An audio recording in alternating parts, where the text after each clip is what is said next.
Bismillahirrahmanirrahim. Elhamdülillahi Rabbil alemin. Vessalatu vesselamu ala Rasulina Muhammedin ve ala alihi ve ashabihi ecma'in. Bu adamın musulman doğanlar delilsiz sözlerinden ve yorulgularinden yine kaviri plan mung salavat deyip sünnette yok şekilde saat verip salavat paylaya. Bidgatçı sohpularda şeýle bir zat da musulman doğanlar icazalı zikir, icazalı salavat diýerler. İcazalı diýeni ruhsatly. Bir pir, tarikatçy pir öz izine düşýänlere näsen plança mung zikir aýt, aýna plança mung salavat aýt, aýna plan piriň salavaty, aý plan piriň zikri diýip salavat we zikir paýlaýarlar we şoňa ijazatly zikir we salavat diýerler. Şul düşünjäň özü batyl düşünje. İslamda zikir aýtmak üçin, salavat aýtmak üçin hiç kimden ruhsat almak gerek däl.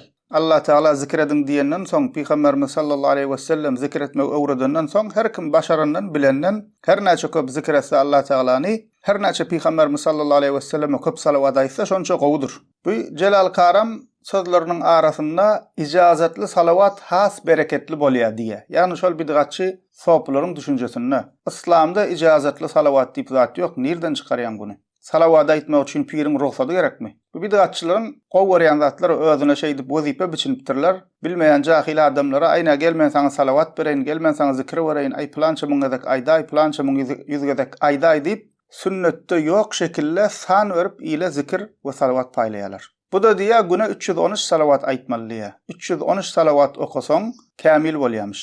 Ýa-da muň, ýa-da bir muň 313 salavat aýtmaly diýär. Ýa-da diýär salavat aýtjak bolsaň plança ýüzden başla diýär, soň 313'e geçir diýär. Soňra 1300'e geçir. Emma gönümüň aýdyp soň 300'e getirip azalsaň biýedepçilik bolýar diýär. Öňden pirlen okuyan sany güni 313 salavat okuýsaňyz qadimden pirler weliler aýdypdyr, salavat kamil bolýar 313 okuýsaň diýipdirler. Yok men yankı Hazreti Cüneyd'in kıyali ol mün salavatı da okuyacak diyseniz ya hacda kanır ya Ramazan aylarda uzak hemişe okuyor niyam olsanız da 1313 salavat o hem 313'e geçir. Onu da 1 yıl 2 yıl Allah'ın koklar inşallah. Yine de onu inşallah alıp gidip bilen sonram arttır. Emma turandan 1300'den başlap sonra 1000'e getirip sonra 300'e getirip azalsaň bir edepçilik bolagamasyn. Delil näme? Pirler şeýle diýenmiş. Pirler şeýle edýärmiş. Musulman doganlar İslamda pirleriň eden işi diýip delil ýok. İslamyň delili Kur'an we sünnet, soň icma we kıyas. Her piriň eden işini özümizde ýörelge edinjek bolsak, ol din bolmaýar.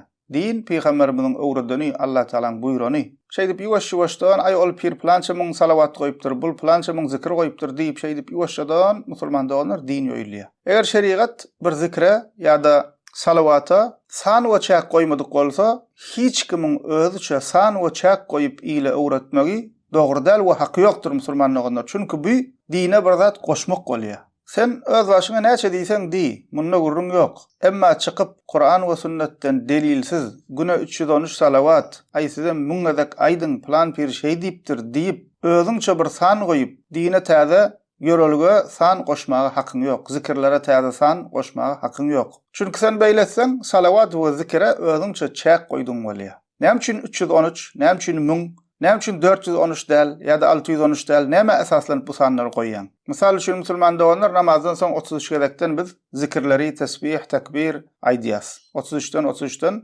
zikirleri sanaýas. Bir diýse ki, näme üçin 33 sebäbi näme? Sebäbi sünnet. Sebäbi Peygamberimiz şeýdip öwredipdir diýip jogap berýäs. Ýagny namazdan soňra sünnet bolan üçin 33 sanasaň sogap bolýar. Emma musulman doganlar namazyň soňunda näme ziýany bar diýip namazdan soňra tesbihleri üýtgedip 33 dälle 233'ten sanasaň günah gazanýan. Çünki sen sünnette gelen görnüşi üýtgetdiň bolýar. Ne şoňa gowy düşünmeli musulman doganlar. Edil şonuň ýalak tersi. Şeriatyň san we çäk goýmadyk ýerine bir ibadaty, zikri, salavaty san we çäk goýmak we millete sizem şeýle edin diýmek özüňçe belli bir şekil bermek bolýar. Bu da dogry däl musulman doganlar, çünki şeriaty üýtgetdiň bolýar. Başga bir misal namaz 5 wagtyna. Bir diýse ki, näme üçin 5 wagtyna 6 däl, 7 däl, 8 däl? Çünki diýär sebäbi Allah Taala bize 5 wagtyna buyurdy. Sebäbi şul. Allah Taala şeýle isledi. Hiç kimin şunu kemeltmäge we köpeltmäge haky ýok. Eger Allah Taala we Peýgamberi sallallahu aleyhi ve sellem bir ibadeti ki salawat aýtmagam ibadet musulman doganlar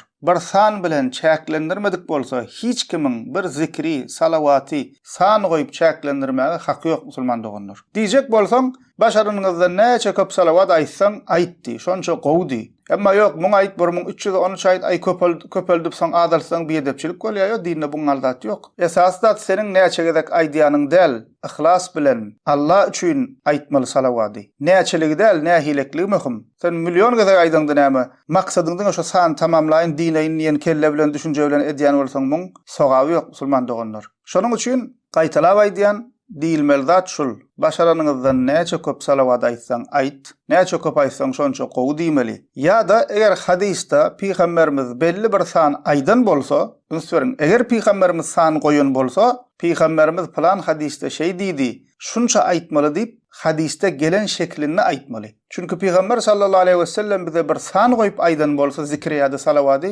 şoň bir hikmeti we sebebi we bir sebäp del. Emma san goýmadyk ýerine zikir we salawaty san goýup beýdip ijazaly zikir bereketli bolýar, köp sanamaly, asanasaň köpeldip adalsaň biýedepçilik bolýar. Bu zatlar bir delilsiz gurrumlar. Yine de bu adamın azgınçılıklarından ve Kur'an ve sünneti ters yerinden bidgatçıların bidgat şekilli edýän zikirlerini öwýär. Şonu halka gowy şäledip owdan nap gurrun berýär. Olar üýüşüp ähli bid'at sowaplar Allahu Allahu diýip bir üç köşük ses bilen, bir geň ses bilen gohlap zikir edýärler. Bu şonu öwýär. Pir sowaplar bilen otyrdy diýä, goşga okaýarlar bolýan sowaplaryň biri dällerdi diýä, we sowaplaryň biri ýanyp duran töňgäni alyp aýlap pyrlap ýere pylçady diýä. Soňam hiç yer ýanmandyr diýä.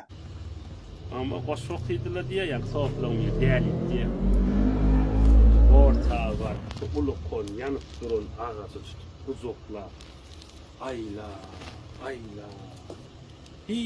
Pire moti diye, sohaplara moti, biri, hay nâmet, yendi diye, kemmesi, Allah. Zikrin natiler. Şonu alıp, yeri yaptı diye Abdurrauf Can aýdar. Ýagny şu sünnete ters şekilde edilen zikrin soňuna goýa keramet bolup geçen ýaly adyp gurrun berýär. Peýgamberimiz sallallahu aleyhi ve sellem we sahabalary şu bidgatçy sowaplaryň edişýäli üýüşüp gohlap Allahu diýip şeýdip uly ses bilen gohlap bogazdan dem alyp ütköşük edip bir dem ýetmeýän ýaly adyp Allahu ekber diýip geň sesler çykaryp goh galmagal bilen zikir edipdirlermi? Ünsüriň musulman doganlar zikir etmek Allah Taala ýatlamak ibadetdir. Şeýdip zikir we ibadet etseň bolýar islamda gohlap, gıýgyrşyp, dällerap, geň sesler çykaryp bu hilede musulman doganlar gohlap, jem bolup zikir etmek islamda ýokdur. Şularyň düşünjesindäki ähli bid'atyň tapan zatlary. Zikir edende ýerinden böküp, ýanyp duran töňe ýa-da başga zada ýapyşmak bu zatlar dogry zatlarda. Bu hilede zikir edýän kişi zikir edýän diýip oyun oýnaýar, zikir bilen oyun oýnaýar, ýa akly ýerine däl, ýa-da jynlan. Emma bular buňa näme diýerler? Buňa bir don tapypdyrlar, jezbä giripdir diýär. Ýerinden böküp, zyňdyrylyp, togolanyp şuňa meňdeş geň hereketler edýärler. Bular oňa diýär, jezbä gelipdir diýärler. Ýani iman joşýar. Musulman doganlar sahabalar mysal alyň, sahabalaryň ömür beýanyny öwrenip görüň, tabiinleri öwreniň, etbä tabiinleri öwreniň. 4 mezhep imamlarymyzyň ömürlerini alyň, okaň, öwreniň. Şolaryň hal hereketlerini, musulmançylyk ýaşaýyşlaryny, tutuşlaryny. Şolaryň hiç biriniň näşe bidgatçylaryň edişýäli adyp togolak bolup oturup gohlaşyp Allahu diýip gohlap zikir edýänlikler barada bize gelen sahih delil ýok musulman doganlar. Bu adam eger hakyky ähli sünnet bolsaň sen bu zatlary owadan nap süýjüdip halkyň içine gurrun bermeli däl gowy işýäli adyp. Bu zatlardan äge bolun bir iksan samsyk sopyň tapan zady beýdip zikir edilmeýär, beýdip Allah Taala ýatlanylmaýar, bu zatlar ýalňyş zat diýmeli. Zikir ibadet, ibadetler huşu bilen, edep bilen edilýär. Gohlap, böküp, zyňdyrylyp, aglap zikir we ibadet edilmeýär. Emma bu şahili bidgatçy sowaplaryň edýän zatlaryň gowy zat ýaly diýip halka gurrun berýär. Indi musulman doganlar şul aýtjak hadisimi gowy ünsürip dinlen. Köp zatda bize ýol görkezjek, ýolumyzy ýagtyljak hadis. Hususan bidgat we sünnet meselesinde. Şul arada bir işin bidgat bolmagy bilen sünnet bolmanyň arasynda käbir kijek zatlar we köp ünsün gaçýar şolar. Onuň näme ziýany bar diýip şol bidgatlary edýän insanlar. İmam Darimiň musnadynda gelýär, sahaba Ebu Musa el-Eş'ari radiyallahu anh, başga sahaba Abdullah bin Mas'ud radiyallahu anhyň ýanyna gelýär we şeýle diýär. Ra'aytu fil mescidi qawman hilakan julusan yantaziruna as-salata في كل حلقة رجل وفي أيديهم حسن فيقولوا كبروا 100 فيكبرون 100 فيقولوا حللوا 100 فيحللون 100 ويقولوا سبحوا 100 فيسبحون 100. أبو موسى الأشعري صحابة عبد الله بن مسعود يعني نجليا وشيلدية متجتا تغلق بولب يعني خلق بولب oturan ve namaza qarşı oturan cemaat gördüm diye. Ve her tegelek bolup oturan halkın başında biri bardı ve şeyle diyedi diye. Öňüne de daş üşürüpdirler. Yüzgedek Allahu Ekber deyin, olaram şeyle diyediler diye. Godanatır musulman da onlar halka bolup otururlar. Her halkın başında bir kişi var, ortada daş üşürüpdirler. Her kimin öňünde daşı var. Ondan ol halka baş bolup oturan diye, yüzgedek Allahu Ekber deyin diye, olaram şu daşları orta atıp Allahu Ekber deyip şey deyip yüzgedek Allahu Ekber diyeler. Sonra tamam bolya izinden diye yüzgedek la ilahe illallah deyin diye, olaram şu daşları orta atıp daşlar bilen sanap yüzgedek la ilahe illallah diyeler. Sonra subhanallah deyin diye yüzgedek olaram şonu qaytalayalar izinden. Onda İbn Mesud diye Ebu Musa el-Eş'ari radiyallahu anha قال فماذا قلت لهم sen olara näme diýdiň diye. قال ما قلت لهم شيئا انتظار رأيك وانتظار أمرك. Sen bu barada garaýşyňy we buýrugyňy, düşünürşüňi garaşyp diye olara hiç zat diýmedim diye. Yani sen näme diýeniňe garaşdym diye. Onda İbn Mesud diye radiyallahu anh قال أفلا أمرتهم أن يعدوا سيئاتهم وضمنت لهم أن لا يضيع من حسناتهم. Olara sowaplarynda hiç zat bolmajagyny men kepil, siz günahlarınızı sanan diýsen bolmaýarmy diye. Yani sowaplarynızın hiç zat bolmajagyny men kepil diýeni bir insan Allah üçin bir sowap eden bolsa, perişteler onu ýazýar, ol ýitip ýok bolmaýar. Şonuň üçin musulman insan bir haýr iş edeni on sanap, on aladasyny etmeli, Allah Taala görüp dur. Perişteler ýazyp dur. Şonuň üçin sen olara diýe sowaplarynızda hiç zat bolmajagyny men kepil, emma siz aladatjek bolsaňyz günahlarynızı sanan, şoň derdinde boluň diýsen bolmaýarmy diye. ثم مضى ومضينا معه حتى أتى حلقة من تلك الحلق فوقف عليهم. Sonra İbn Mesud radiyallahu anh bilen ol halka bolup oturanlaryň ýanyna barýarlar. O şol halkalaryň biriniň ýanyna İbn Mesud radiyallahu anh durýar we olara şeýle diýär. Ma hazallezî araakum tasna'un. Sizin bu edip oturan işiniz näme diýär. Qalu ya Aba Abdurrahman Hasan na'uddu bihi at-takbir we at-tahlil we at-tasbih. Olar diýerler, ey Aba Abdurrahman, yani Aba Abdurrahman, Ebu Abdurrahman İbn Mesud radiyallahu anh'ın künyesi, yani Abdurrahman'ın kakası demek. Olar diýerler, ya Aba Abdurrahman, bu daşlar bilen tekbir, tahlil, tesbihlerimizi, yani zikirlerimizi sana otur diýerler. Qal fa'uddu sayyi'atikum fa ana daminun an la yadhi'a min hasanatikum şey'an. İbn Mesud radiyallahu anh diýär, siz günahlarınızı sanan diýär, sowaplarynızın ýok bolmajagyna men kepilliýär. Ondan soň İbn Mesud radiyallahu anh olara diýär: "Wayhakum ya ummata Muhammedin ma asra'u halakatakum haula'i as-sahabatu nabiyyukum sallallahu aleyhi ve sellem mutawafirun ve hadihi thiyabuhu lam tabla ve aniyatuhu lam tuksar." Why sizin halyňyzy ey ummat Muhammed diýär. Siz ne kadar çalt helak bolýaňyz. Peygamberimiziň sallallahu aleyhi ve sellemiň sahabalary araňyzda gezip ýör. Peygamberiňiziň geýen eşikleri intak ýyrtylyp ýok bolmady. İp içen gap çanaklar intak döwülmedi diye. Yani Peygamberimiz sallallahu aleyhi ve sellemin dünýäge giden intak ýany. Siz eýem özüňizçe bir zatlar tapyp ütkä oturýarsyňyz. İçiňizde sahabalarym gezip ýörer diýip olara käýe İbn Mesud radiyallahu anh. Ve dewam edýär: "Wallazi nafsi biyadihi innakum la'ala millatin hiya ahda min millati Muhammedin aw muftatihu babi zalalatin." Canım elinde bolan Allah Taala kasam bolsun diye. Ya siz Muhammedin sallallahu aleyhi ve sellemin ümmetinden, yani sahabelerden has hayırlı yolla ya da azgınlığın kapısını açıp dursunuz diye. Yani musulman doğanlar, Peygamber sallallahu aleyhi ve sellemin yetiştiren sahabeler içinizde gezip yor diye. Şular sizin ediyen işinizi etmedi. Bular etmediğine göre iki zattan biri diye. Ya siz bulardan has doğru yolla baryanız, bulardan has kovdiğini bilýäňiz ya da siz fitnenin kapısını açıp dursunuz diye. Ki ikincisi diğine şek şüphe yok. Ve şu yerine ünsür musulman doğanlar, şu bidgatçılar İbn Mesud'a bir cevap berýärler özlerini aklajak bolup. Ve häzir küneçenni dine täzezat goşýanlar şuňa meňzeş jogaplar berýärler. Olar diýärler: "Qalu wallahi ya Aba Abdurrahman ma aradna illa hayr." Olar diýärler: "Allah kasam bolsun ya Aba Abdurrahman, biz diňe haýr sogap isledik" diýärler. Ünsür musulman doğanlar näme isleýärler? Biz diňe haýr sogap isledik diýärler. Peygamberimizden sonra näçe bidgatçy çykyp dine bir zatlar goşan bolsa musulman doğanlar hemmesine şu niýetlerle dine bir zatlar goşdylar. Agla we bölegi bir içi kafir daşy musulman sırap ýören bolaýmasa, özüne musulman diýip dine täze zat goşýanlaryň hemmesi şunet bilen dine täze zat goşýarlar. Aýna näme ziýany bar? Mevlüt belleýärse, Kur'an okaýarsa, aý peýgamberi ýatlaýarsa, aýna plan bidgat namaz döredipdirler, plança 100 rekat. Näme ziýany bar? Namazdyr da. Aý plan zat zikir. Näme ziýany bar? Zikirdir da diýip musulman doganlar şeydip ýuwaşdan adım garş diniň ady bilen dini ýykýarlar. Hemmesiniň bahanasy we niyeti näme? Niyetimiz gowy diýerler. Şuň kunada islenik bir bidgatçyň ýakasyndan tutsaň, sen dine täze zat goşýan diýsen, birinji diýen zady şul. Aý näme ziýany bar? Namazdyr da, namazdan bir bidgat bolarmy? Aý mevlütde zikir aýdýarsa, salawat aýdýarsa, aý näme diýärse diýip şeydip öz bidgatlaryny şoňa meňzeşdatlar bilen aklaýarlar. Onda Ibn Mas'ud radiyallahu anh olara tarihi bir söz aýdýar. Aslında bizem şu söze düşünsek bize köp zatda ýolumyz ýagtylacak söz. Qal wa kam min muridin lil hayri lam yusibah. Näçe hayır sogap islap onu gazanmayanlar bardyr diýär. Ne şuňa önswermen musulmandygylar. Sen näme isleýäniň, näme pikir edýäniň, nähile hereket edýäniň dinine gyzykly däl. Sen şahsy pikiriň, şahsy duýgularyň dinine ýöremeýär. Dinni sogap diýip bir zat etjek bolsaň, Allah we Rasulynyň dini bilen bolmaly.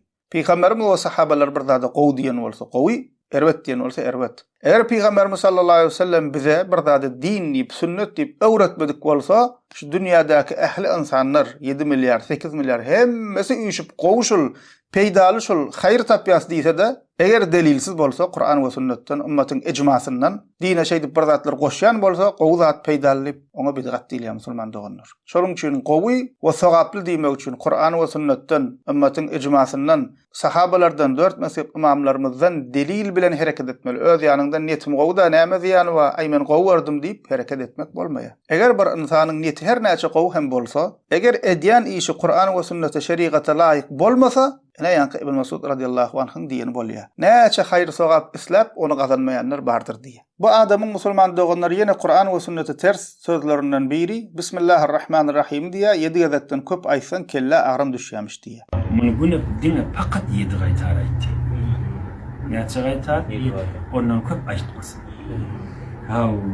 Bismillahirrahmanirrahim. Onu gyssaňda adam 7 gaýtar aýtyp, köp aýtsa kellesine agram düşýär. Kur'an we hadisde Bismillahirrahmanirrahim 7den köp aýtsaň kelle agram salýar diýip nirde ba. Ýene bir Kur'an we sünnet ters gurrunlaryndan musulman doganlar bir zenan maşgalan duýşuny gurrun berýär. Ol zenan maşgala Türkmen Sahran Jergelan diýilýän ýerinde ýaşaýarmyş we duýş görýär. Ondan soň şonu diýär, şol Jergelana peýgamberimiziň ruhy gelipdir diýär. Bul diýär Celal, şoň duýşuny gurrun berip. Onam ağlap, enrap we bir üýt köşük hala gelip gurrun berýär. Hakykatdan peýgamberimiziň ruhy gelipdir diýär. Ana şu bir batyl gurrun. Musulman doganlar bir dağ diren arasynda bir Jergelanna bir bagışlan çarwa ýerde kim fikretýär? Mesjitde, medresede, ol ihlas, ol muhabbet hakikat peýgamberimiz şol aryn gelip oturtmadyk ýerine hakikaten elbette ruhaniyet gelip oturanmışdyk. Ähli sünnet etiqadyna görä Peýgamberimiz sallallahu aleyhi we sellemiň ruhy bu dünýä gelmeýär. Bunu sorsaňyz musulman doganlar bu ähli bid'at Peýgamberimiz sallallahu aleyhi we sellemiň adyny kän ullanýarlar. Hususan Peýgamberimiň ruhy geldi diýip bir ýeňiljek zat ýalyp aýdyp goýberýärler. Şolaryň hemmesi musulman doganlar nämen alamaty öz dine ters hurafalaryny, bid'atlaryny, delilsiz zatlaryny näme bilen aklyjak bolýarlar, nämen bahana edýärler Peýgamberimiz sallallahu aleyhi we sellemiň adyny ullanýarlar. Nesai'de Ahmet'te Abdullah bin Mas'ud radiyallahu anh'tan haber verilen hadisinde Peygamberimiz sallallahu aleyhi ve sellem diye inne lillahi melaiketen seyyahine fil ard yuballighuni an ummeti es-salam. Peygamberimiz sallallahu aleyhi ve sellem diye Allah Teala'nın yeryüzünde gezip gören perişteler badır ümmetimin salamını, salavatını bana yetirýärler diye. Sonra musulman doganlar men özüm gelýän, özüm eşidýän, özüm bararyn bu barada delil yok. Ama näme barada delil var? Allah Teala'nın yeryüzünde gezip gören perişteler sizin salavat ve salamını bana yetirýärler diye Peygamber sallallahu aleyhi ve sellem. Ruhlar musulman doganlar berzahda. Berzah öz başına bir ayrı bir alem, gayb alemine degişli. Eger ahiriyede gayb alemine bir zat diýjek bolsaň, hukman Kur'an we sünnetten sahih delil bolmaly. Bu dünýä Peygamber sallallahu aleyhi ve sellem ruhu gelip bilýär diýjek bolsaň, hukman suratda sahih delil gerek ony. Ýoksa hiç kim öz oturup gelip gelmeýänni bir ölçäp, hasaplap, dünýäwi ilmlerle onu bilip boljak zat däl. Bul ahiriyede değişli bilim, ahiriyede değişli ilim, ahiriyede değişli zadam hukman suratda delillen gurlamaly. Emma Peygamber sallallahu aleyhi ve sellem'den gelýänligi barada ayetem we hadisem ýok ruhunyň gelýänligi barada. Emma sahih deliller bilen bize habar berilen näme? Perişteleriň Peygamberimize salavat we salam ýetirýänligi. Emma bu ahli bid'atda musulman doganlar hezirlik. Biri diýär men Peygamberimden düşümde görüşdüm, fetwa sordum, plan zatman haram diýdi diýär. Biri diýär kesel boldy diýär, şo keseliň dermanyny aýtdy diýär. Ýa-ni Covid bolanna plan otu ullandy diýär. Başda diýdik o barada biz sesem goýduk, yalan bu zatlar diýip. Yine bir diye mevlid okalyan erik gelýär. Ünsör musulman doganlar edýän işlerine Kur'an we sünnetden delil ýok. Ondan sada adamlar näme diýip allaýarlar? Ay şu peýgamberiň ruhy gelýär, peýgamber gelipdir. Zuhuratda görüşdik.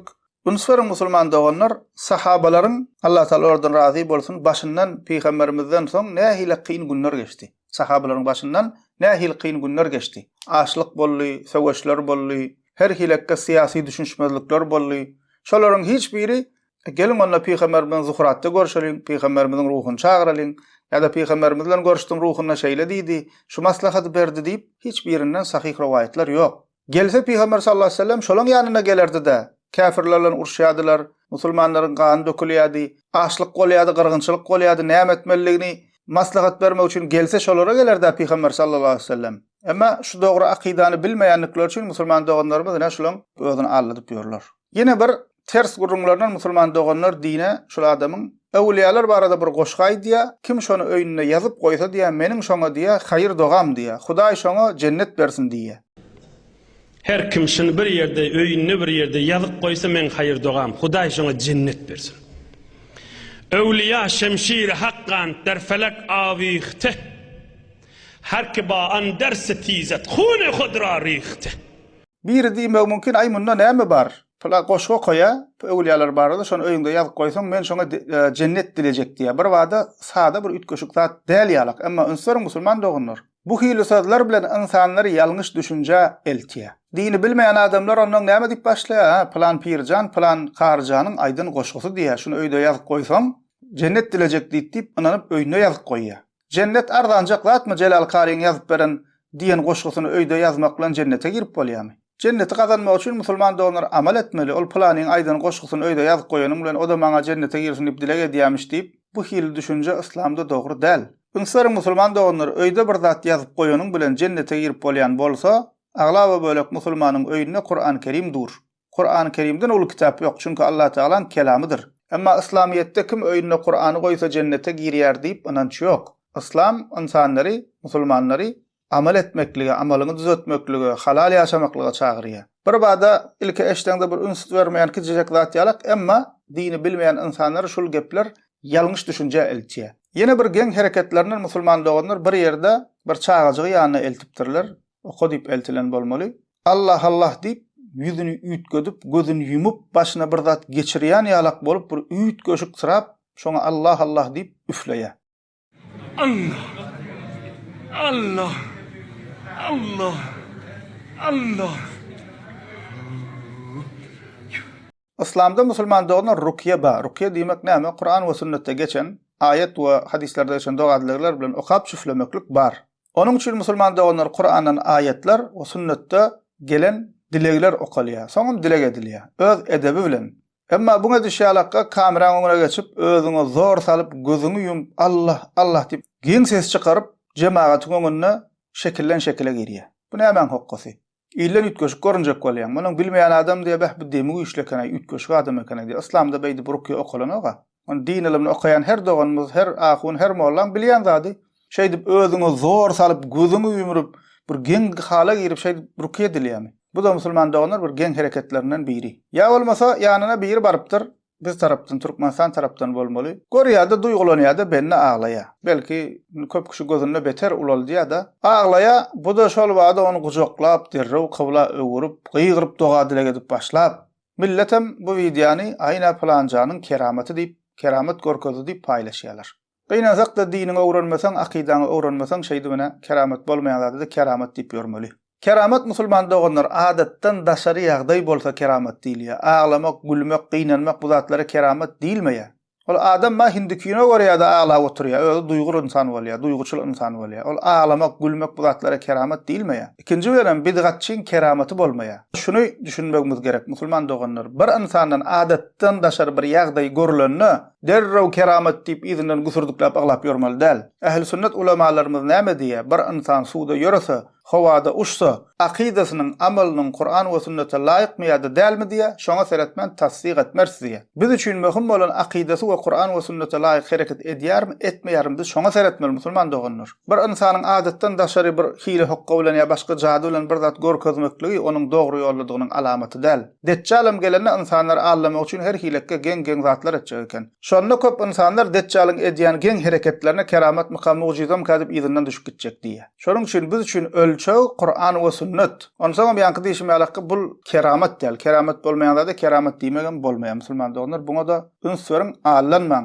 Ýene de musulman doganlar bu adamyň Qur'an we sünneti ters hereketlerinden biri ýanyna baranlary üfläp, çüfläp ýa-da üfläp ýüzüne sürtüp tesbih aýlaýar. Ýürüýtelep şu gapdana da ýüşür goýupdyr, üfläýär, gözüne sürtýär, tesbih aýlaýar. Ýa-da tesbihler we süýjiler bir gapda goýup baranlar bilen üstüne elini basyp şeýdip salawat getirýär, dile gedýär. Peygamberimiz sallallahu aleyhi we sellem şeýdip salawat aýdylýarmy? Süýjiň üstüne tesbihiň üstüne elin goýup, iki üç kişi bolup şeýdip elin goýup, şu salawatyň edebimi şol. Peygamberimiz sallallahu aleyhi we sellem şeýdip millete tesbih üfläp paýlapdyrmy? Esde Peygamberimiz etmeli şu zatlary ýa-da sahabalar edipdirmi? Gel diýeli ol wagt tesbih ýok eken, has soňrak çykypdyr diýeli. 4 mezhep imamymyzyň wagtlaryna gelelim. Ebu Hanife rahmetullahi aleyhi, İmam Malik, İmam Şafii, İmam Ahmed şolaryň hiç birinden şu hile edenlikler barada sahih rivayetler ýok. Esde şolar etmeliler. Özüňi ütgeş görkezjek bolýarmy ýa özüni teberrük diýdirjek bolýarmy, demi güýçli diýdirjek bolýarmy? Bu hile üfläp oturuşuna göre diýmek öz demiri bereketli görýär, peýdaly görýär. Ýa-da bir bennany öňüne oturdypdyr, bir kapdan özi içen bolýar, izinden oňa içerýär. Diýmek öz demini,